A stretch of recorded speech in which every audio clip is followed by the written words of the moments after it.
Dari perspektif konflik Ukraina-Rusia, apakah perlu beraliansi atau non-blok di dunia saat ini? Nama saya Ricky Suwarno, berdiri di atas pundak dua superpower Amerika Serikat China melihat masa depan Indonesia. Bila kita melihat sejarah perang masa lalu dan modern, ada hubungan dialektis antara perang dan perdamaian dan keniscayaan yang melekat di dalamnya. Artinya, apakah perang itu adil atau tidak adil? Perang yang tidak adil sering kali berbentuk agresi di mana kekuatan satu negara memiliki keunggulan luar biasa di atas negara lain. Misalnya, Paman Sam menginvasi Irak dan negara Timur Tengah lainnya. Perang yang adil berbentuk aliansi antara negara-negara yang relatif lemah untuk menemukan keseimbangan kekuatan dalam mencapai perdamaian sementara. Perang dan perdamaian dalam masyarakat manusia tidak akan pernah bisa lepas dari hukum dasar ini. Sebagai contohnya, Amerika Serikat hari ini dengan teknologi, hegemoni dolar, dan kekuatan militer yang dibangun setelah Perang Dunia Kedua, Amerika Serikat dengan cepat memperluas ambisinya untuk menguasai dunia. Pembentukan kelompok militer NATO justru karena keserakahan dan kepentingan Amerika Serikat sendiri. Setelah mengalahkan Fakta Warsawa yang dipimpin Uni Soviet semasa Perang Dingin, NATO tidak hanya tidak dibubarkan sesudah runtuhnya Uni Soviet dan Fakta Warsawa. NATO melainkan semakin berekspansi ke arah timur 5 kali berturut-turut untuk melayani kepentingan Amerika Serikat menguasai dunia. Dunia telah melihat jelas, bukankah konflik Rusia-Ukraina ini hanya sebuah sandiwara besar yang disutradarai oleh Amerika Serikat? Demi martabat rakyat Rusia dan stabilitas jangka panjang negaranya, Presiden Putin terpaksa memilih untuk melawan sekelompok serigala NATO. Walau beliau tahu persis perbedaan kekuatan Amerika Serikat dan Barat melawan Rusia. Memang suatu keberanian yang sangat heroik. Berbicara tentang pengeroyokan Amerika Serikat dan NATO mengepung Rusia, mengingatkan saya pada adegan pertarungan sengit saat banteng menghadapi singa dalam National Geographic Channel. Demi keselamatan ratusan banteng, banteng ini harus berusaha melawan kelompok singa. Pada awalnya, ia mengandalkan keunggulan ukuran badannya yang sangat besar untuk menghadapi singa. Namun, bagaimanapun juga, seekor banteng sulit menandingi sekelompok singa buas dan liar. Akibatnya, para sekutu singa ini mulai bermain ekstrim dan kasar. Seandainya banteng lain yang juga besar dan kuat dapat datang untuk bertarung berdampingan dengan banteng, saya percaya sekelompok singa akan ketakutan dan berlari menyelamatkan diri masing-masing. Berhubung perubahan yang sangat cepat dalam situasi medan perang, banteng di belakang juga akan sangat terinspirasi dan maju untuk berperang bersama. Karena menghadapi sekelompok banteng yang besar dan kuat, apakah singa-singa ini masih memiliki peluang untuk menang? Sangat disayangkan, banteng-banteng ini tidak bersatu, bahkan saling mencurigai, sehingga menciptakan kesempatan diserang oleh segerombolan singa dengan mudah. Hukum rimba, survival of the fittest, dalam dunia binatang juga telah memberi kita banyak inspirasi, yaitu negara yang relatif lemah harus pandai menyatukan negara yang senasib dengan dirinya sendiri. Membentuk front persatuan sehingga pihak yang relatif kuat tidak memiliki peluang untuk mengambil kesempatan dalam kesempitan. Sejarah berulang kali membuktikan bahwa mengejar perdamaian dan pembangunan adalah tema abadi umat manusia. Tetapi kita harus mengakui bahwa perdamaian tidak muncul secara alami atau hasil dari permohonan, melainkan diperoleh melalui perjuangan atau peperangan. Hanya ketika kekuatan kedua belah pihak mencapai keseimbangan dalam peperangan, perdamaian baru dapat terwujudkan. Sebaliknya, ketika negara lemah tidak dapat sepenuhnya mengenali kelemahannya, apalagi tidak pandai membangun front persatuan yang lebih luas dengan negara yang memiliki nasib yang sama dengan dirinya, akibat tidak dapat mengubah kekuatan antar negara sehingga timbullah risiko peperangan. Begitulah kenyataannya di masa lalu, sekarang maupun di masa depan.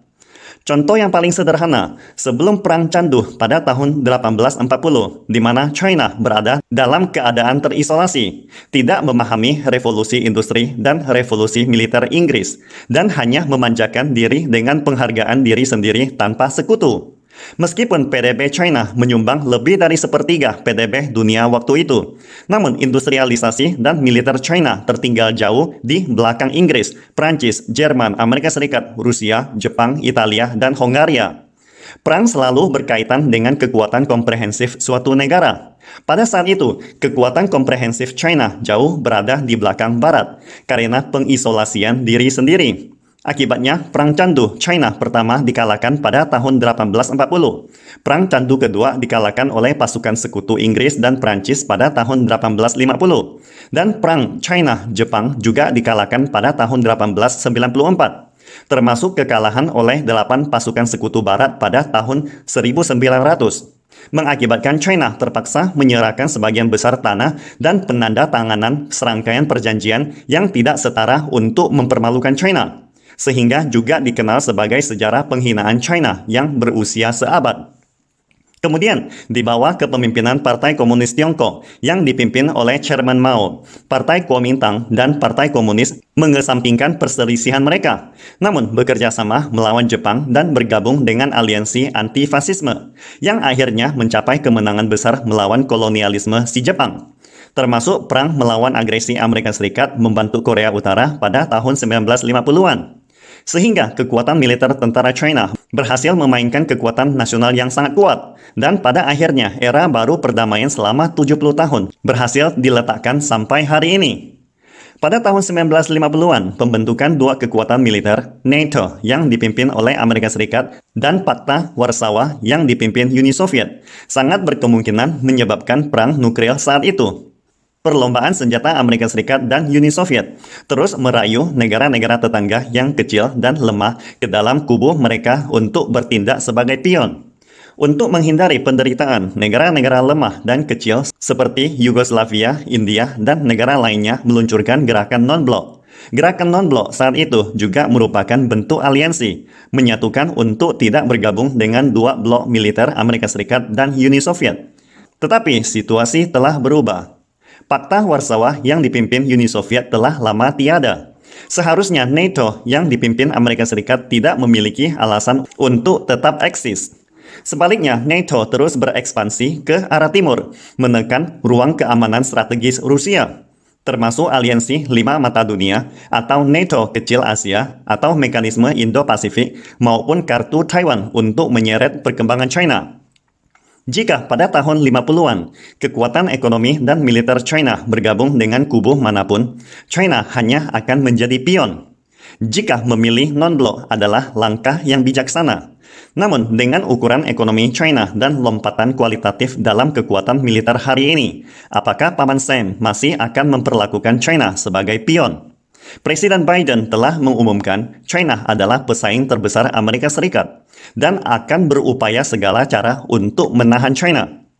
Jika China tidak dapat lagi menghindari menjadi pesaing utama Amerika Serikat, maka China juga telah bersiap menjadi pesaing, lawan, dan master yang pasti memenuhi syarat untuk melawan Amerika Serikat. Seperti kutipan terkenal Chairman Mao, segala sesuatu yang ditentang musuh, China pasti akan menyetujuinya. Namun pertanyaannya sekarang, apakah Amerika Serikat ingin China menjual utang negara Amerika Serikat? Apakah Amerika Serikat ingin China mengambil kembali cadangan devisa atau aset luar negerinya? Apakah Amerika Serikat ingin China memproduksi senjata nuklir secara massal?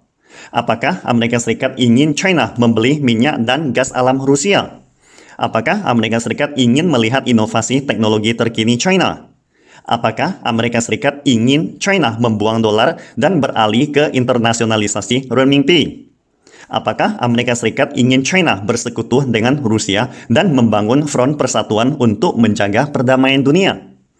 Oleh karena itu, dalam menghadapi konflik Rusia-Ukraina hari ini, China telah melihat jelas mengapa memilih untuk tidak bersekutu pada saat itu. Setiap negara harus melihat dari puncak sejarah bahwa ketika pihak sendiri masih relatif lemah, memilih untuk membentuk aliansi adalah pilihan terbaik. Ini bukan hanya demi Rusia, tetapi juga demi negara kita sendiri. Mengingat pelajaran sejarah, China sebagai superpower dunia hari ini harus mengangkat spanduk untuk menyusun epik persatuan dalam melawan hegemoni dunia hari ini. Pastikan Anda subscribe dan follow akun ini supaya senantiasa mendapatkan info terbaru tentang teknologi terkini AI berkaitan. Salam Indonesia Maju!